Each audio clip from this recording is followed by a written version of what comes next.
All right, everybody, let's get into the chapter 18 recap. So, in this chapter, we're talking about life in industrial America. So, we start off with a lot of the industrialization, the technology, and the railroads, because all of those things are kind of coming together, really kind of creating this perfect storm for explosion and growth, particularly in urban areas. So, large cities like Chicago grew at exponential rates. I mean, just huge growth, growth in those areas. So industrial cartels also started to be seen. For instance, a cartel would be anytime you've got about three or four, maybe five leaders in an industry, they get together and they effectively lock anybody else who wants to get into that business out. They shut them out. They set the prices, and they just basically run roughshod over everybody else. So because they're the only game in town, if you will. There's the illusion that there's some competition there, but there really isn't. They're working together.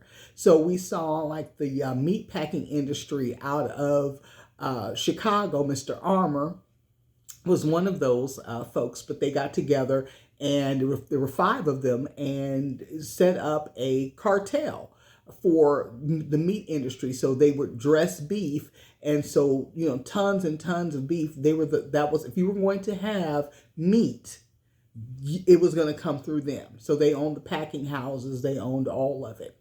Okay. So they were also able to rely on cheap immigrant labor, okay, and the railroads, for transportation. So you've got, this source of labor that really wasn't needed, because let's keep in mind you just had about 8 million blacks just came out of, slavery had just ended. So you had still a cheap labor source, but that wasn't the labor source they wanted to use. They wanted to make sure that they brought in more Europeans to fill those jobs. So still, you got a lot more Irish, Italian, Czechs, Hungarians, Lithuanians. So all of these folks are coming in from different parts of Europe now, not just kind of the western part of Europe. You're starting to see a lot more South, North, and Eastern Europeans coming in, okay, to provide that cheap source of labor.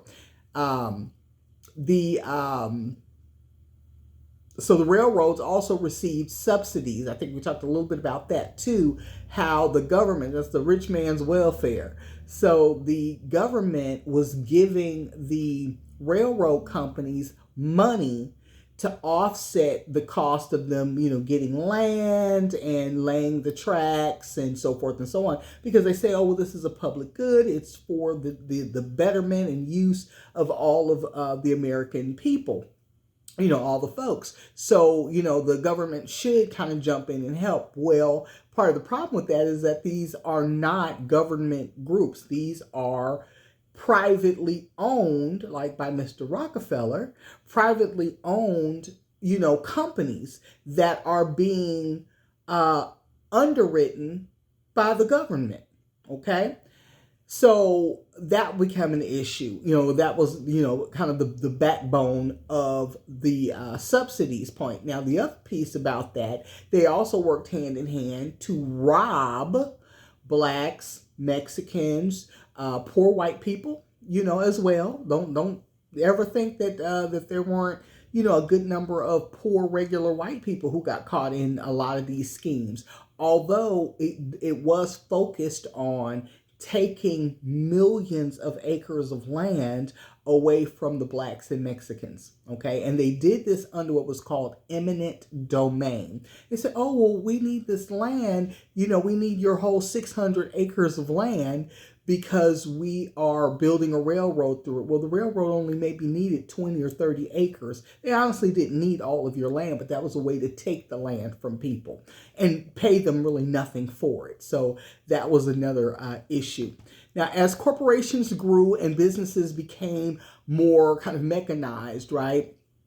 The owners had less and less to do with the day-to-day operations. So you just like now, I think I was sharing in class, nobody knows who owns Starbucks. You've never seen that person. Or why we can have so many shows now, Undercover Boss and these things like that, where the CEOs and top dogs of the companies can come in, pretend like they're new hires, and nobody knows who, would be the wiser, because nobody really knows who they are. Well, up until this point, most companies were much smaller, family owned, family run and operated. Even if they did kind of grow and hire, folks to come and work for them, they still had a very vested day-to-day interest in what was going on. Well, that was changed. So now you have these upper management and middle management. So, positions coming across. So that really did a lot to create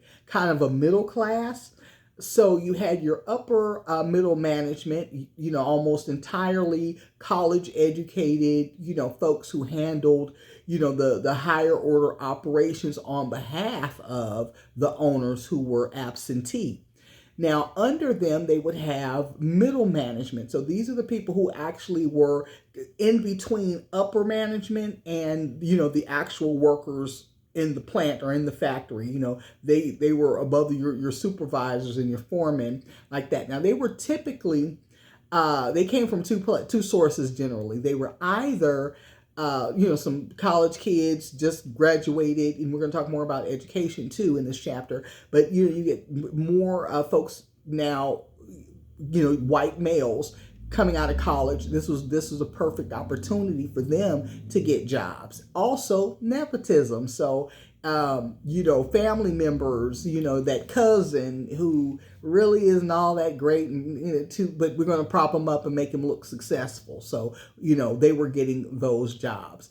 Also, the hope of individuals to one day start their own businesses, buy their own farms, things like that. All of that was gone, because now that you had everything being sewn up into these corporations, regular people couldn't compete. So even if you wanted to buy your own little, 100 acres, and you were able to be fortunate enough to stay out of the path of a eminent domain situation, right? Even if you were able to do that, you could not get your products to market, at the rate that the big agricultural giants were able to do. They had the heavy machinery, the equipment, and all of that. So they just really couldn't compete. Whereas, smaller outfits, they had to pay for labor. Even if it was the migrant workers coming up from, like in the South, coming, from South America, to work those fields and so forth, you still have to pay people, right? Even if you're paying them a little bit, you're still paying them. So just price wise, they couldn't compete. So that was a big thing. Thomas Edison and the electric grid, that is sort of sets the foundation for for companies to really now just explode. So where in the past companies, you worked until sundown kind of thing. When sun went down, companies closed. Well, now with the electric lights and your machines and everything now becoming electric, you're able to run 24/7 if you want to. You can run, instead of just one shift, you can run 2 shifts, sometimes even 3, depending on what you are producing. So that became a big thing. Also, with the invention of electricity, it mechanized everything that was already to the point mechanized. It was taken to the next level. So now engineering and those kinds of occupations become more in demand.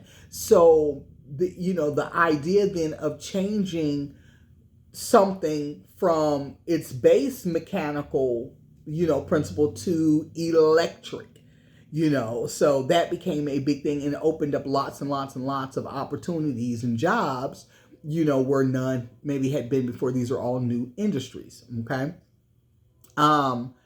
Immigration, we saw coming from Asia, China, Japan. A lot of that's coming to the West Coast, into Angel Island, right outside the Bay Area on that coast. And then on the East Coast, still coming into Ellis Island, right, in New York, in that area, you had Polish people, Czech people from Czechoslovakia, Italians, Lithuania, Hungary, Sweden, just all over Europe now at this point, all flooding in. And these groups, they were able to form their own ethnic community. So they opened up their own shops, restaurants. They offered food, goods, and services that were native to them. And what was very, very different about these ethnic communities, and we talked about this a little bit, is that the blacks and the Native Americans and the Mexican Americans were not, were never allowed to do this,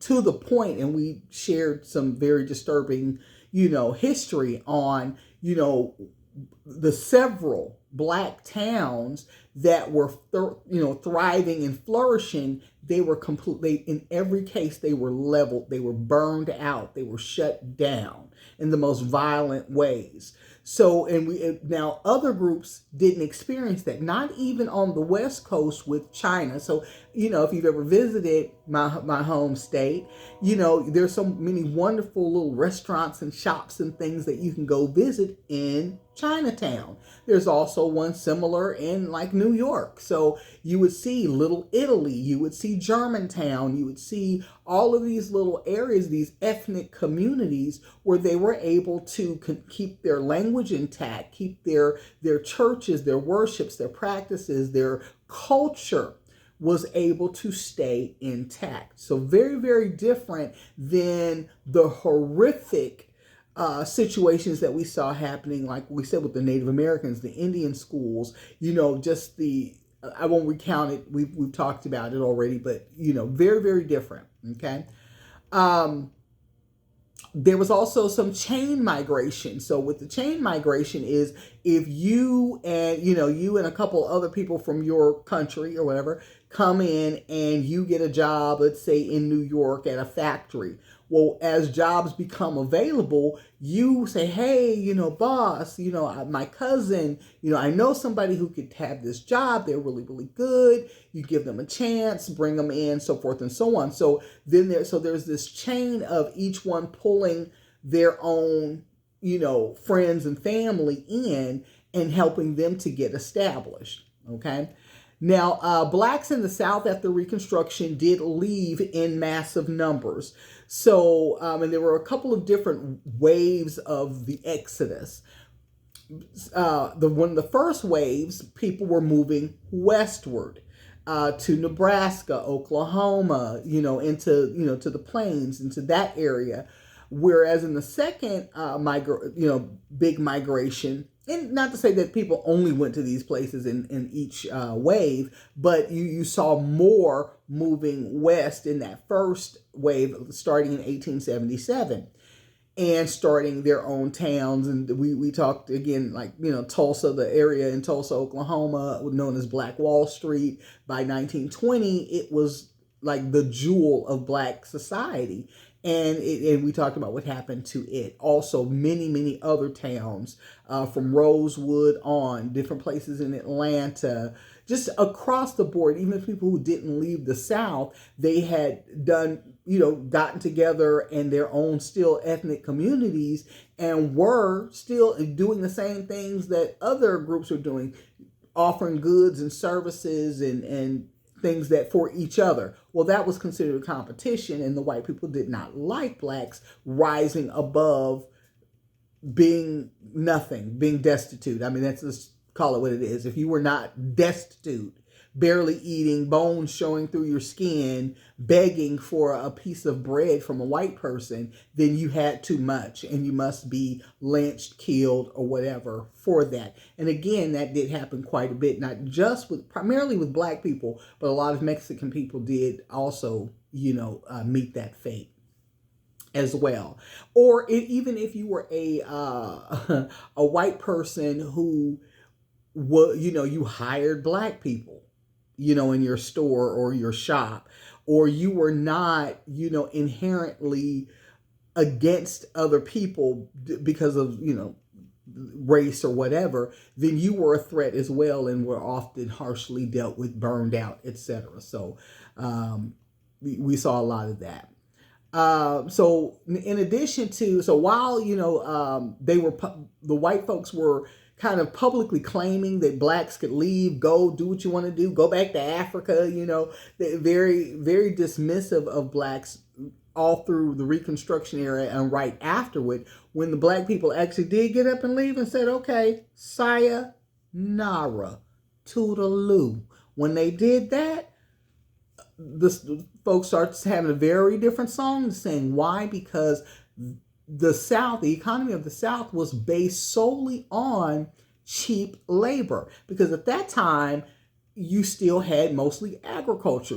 Cotton was still king, So with all of that going on, you needed that cheap source of labor. And with blacks getting up, leaving, whole congregation. Now, at first, when it was just a few small families or single people, they would try to leave. They were being beaten and robbed or killed for trying to leave. So to combat that, again, safety in numbers, you start to see large groups of blacks leaving together, which brought a lot more attention to it. And the whites could not, the people who were against them, they could not effectively stop them from leaving. Because we're talking 400 black people all together moving, with their families and everything, and willing and ready to protect themselves, as they migrated out of the southern states. So that was one thing. You had another guy named Marcus Garvey. And now he becomes a player a little bit more prominent into the early 1900s. And, so we're definitely going to talk a lot more about him, but he was part of the Back to Africa. So an area, the Presbyterian Church actually helped to establish an area in West Africa, in Sierra Leone, where blacks, and into, first Sierra Leone and then Liberia as well. So thousands of black people did, in fact, go back to Africa.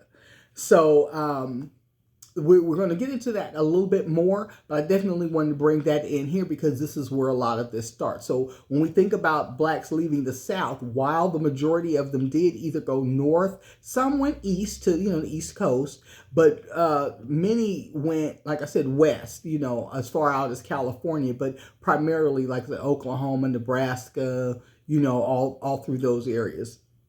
And but there were other areas that they went to too, like Africa. So that's very important to understand. So let's see. Still, even in the face of them trying to stop them, rob them, deny them, passage on trains. I mean, they were doing everything they could to keep us from leaving. Even though I hate you and I don't want you to be here. I don't want you to leave either. Make it make sense. But still, about 25% of blacks left the South between 1877 and 1930. So something like an estimated 6 million black people left. Okay. So for some of the occupations that did pay pretty well, now we know that a lot of times blacks were relegated to the lowest, dirtiest jobs. So even if they did go to Chicago, they did go to New York, they did go to Cleveland or some of these areas where, there was industry, they weren't offered, any decent or decent paying jobs. They were relegated to the dirtiest, hardest, most dangerous jobs that paid very little to nothing. So there were, however, some jobs that black people did have, particularly in service. So like Pullman porters, doormen at hotels and exclusive restaurants. Those were better jobs. You had to wear, nice, clean uniforms. And it came a lot of times with some tips. You're doing a really good job, and they smiling, and you're doing giving that good customer service.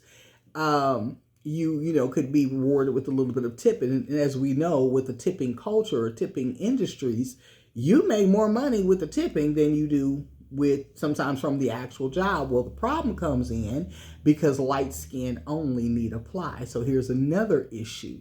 where they weaponized and continue to divide, the Black communities and Hispanic communities. Because again, when it comes to Mexicans and Black people, we run the color line, from very fair to very, very dark, right?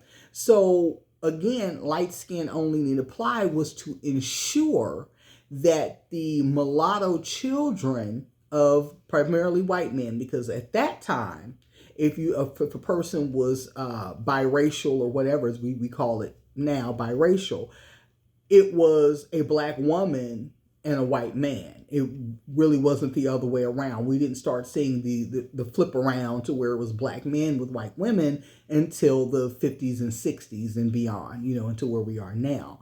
But at that time, so that was a way of also, if a man had a little chocolate honey dip on the other side of town and he had children, this also ensures their future, that they'll be able to prosper to some degree, all right, within confines. Okay, let's see, we talked about that. Okay, now, so the Blacks who did stay in the South, we know that they were not allowed to, own land. They were forced into slave contracts for employment. They were not allowed to work in any industry outside of farming and some of those things. We talk about Black codes. You guys are very well aware of that. But to make sure that Blacks didn't get any opportunities, even legally, you start to see things like the Wilmington, North Carolina coup of 1898, where you ended up with 457 white Democrats vowing that no person of African descent would ever, have political office, or, to be able to rule over a white person.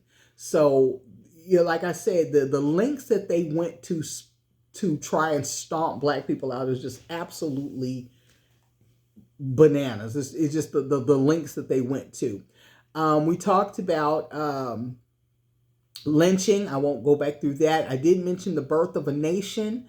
That was the first movie that was ever shown in the White House in 1915. And it basically had this white man in blackface, with black shoe polish or whatever on his face, terrorizing this poor little white girl, chasing her around because, Black men are so depraved and animalistic that, that's all they want to do is get their hands on a white girl. And, the KKK are really the saviors of the South. And this is, some of that early imagery, because this is one of the first movies ever made, right? And this is the imagery that you are pushing, and we are really going to talk a lot more about the imagery that's continuously pushed, right? Now, in the religious sector, you also had the robber barons, so you had all your elites, right? They were, kind of sneaking their way into the church via the money. So they were offering the churches and the clergymen, these outrageous amounts of money under the guise of being philanthropists. Well, in actuality, the real deal is once they start accepting the money, then their hands were tied. They couldn't talk about or say things that were against the people who were giving them the money, right? It's just that simple. I bought and paid for you. So every week now you're going to get sermons, not that encourage people to follow what Christ did, but more so political hit pieces on why we need to support Carnegie or support Rockefeller and these capitalists and how wonderful and great they are and so forth and so on. So they completely paid for that. And by default, when you have the churches, you automatically get the schools. If you know that at the very, very beginning, from early on, our earliest schools were a byproduct of the church. So classes were typically even held in your community church. So the church was often a spoke for the community. So that's where your education was, your meetings, your town hall meetings, all of those things were all done through the church. So when the elitists were able to get into, infiltrate the churches. I'll give another example real quick. So in something a little bit more recent, fairly recent, okay, over the last 20 or so years, churches who operate as a 501c3, I think it is a 501c or something like that, but it's a tax break, a tax shelter. So people can make donations to the church or whatever, and the church not be taxed on those charitable contributions. Well, when you accept that contract and that status at that 501(c), I do believe that's which one it is. But once you accept that status now you are part of a governmental entity. So there are things that you cannot speak against in your own church. So even though the church, the Bible, says certain things are wrong, you can't now say that, well, God said it's not right, so we're going to speak against abortion, or we're going to speak against homosexuality, or we're going to speak against, transgender, or we're going to speak against, the death penalty, or whatever, different things, that you're looking at. The scriptures are very, very clear on what God thinks about that. Okay. But if you accept these monies, you now can't speak on that, because you can now be sued, and that could be a problem. That's going to be a real problem. So that wasn't something that just happened here in the last 20 years. That is something that happened it started even back then, right? And it's funny because many of the clergymen knew, well, we don't really want to go down this route.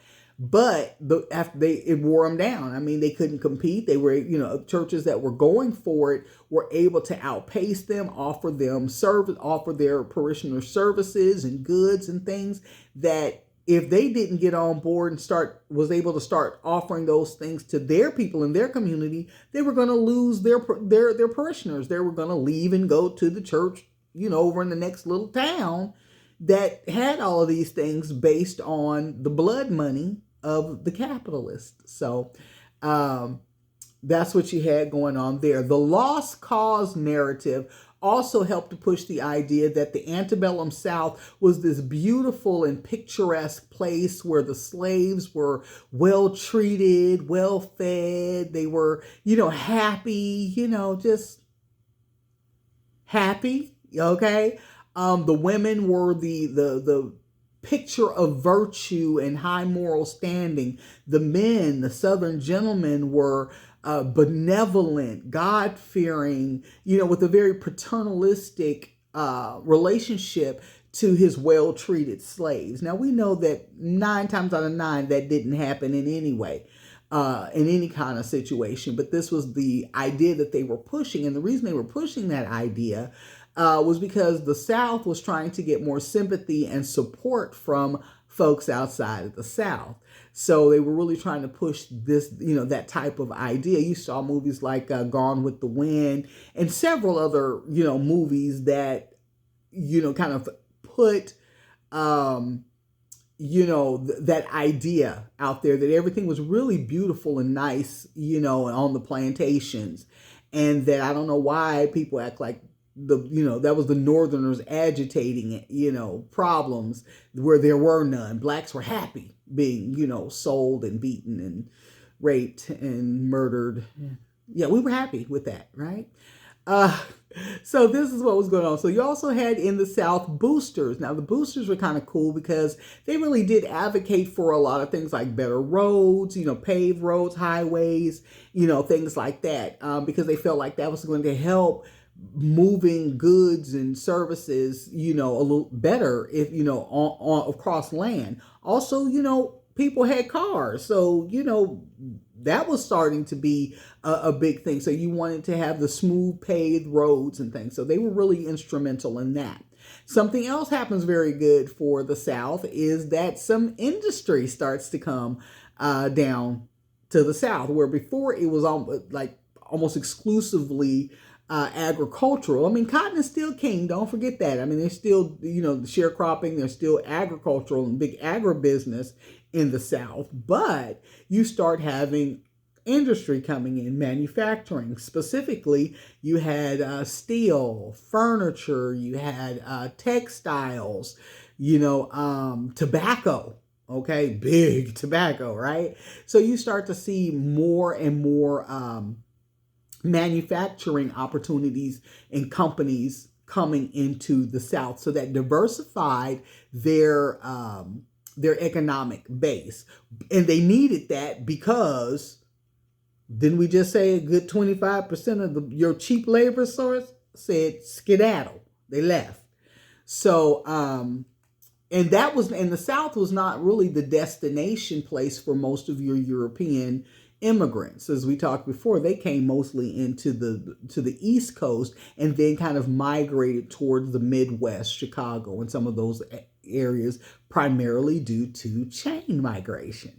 But the South wasn't really the destination on where they were coming to. All right. We talked about that. Carnegie and Rockefeller, again, becoming huge philanthropists and owning the schools. Now, let's back that up for just a second, because that's very significant. When you've already paid for the clergy, right? So you're working on the parents and telling on how they should think every time the doors of the church are open. This is the message is how wonderful the capitalists are and how we need to be good employees and be grateful and thankful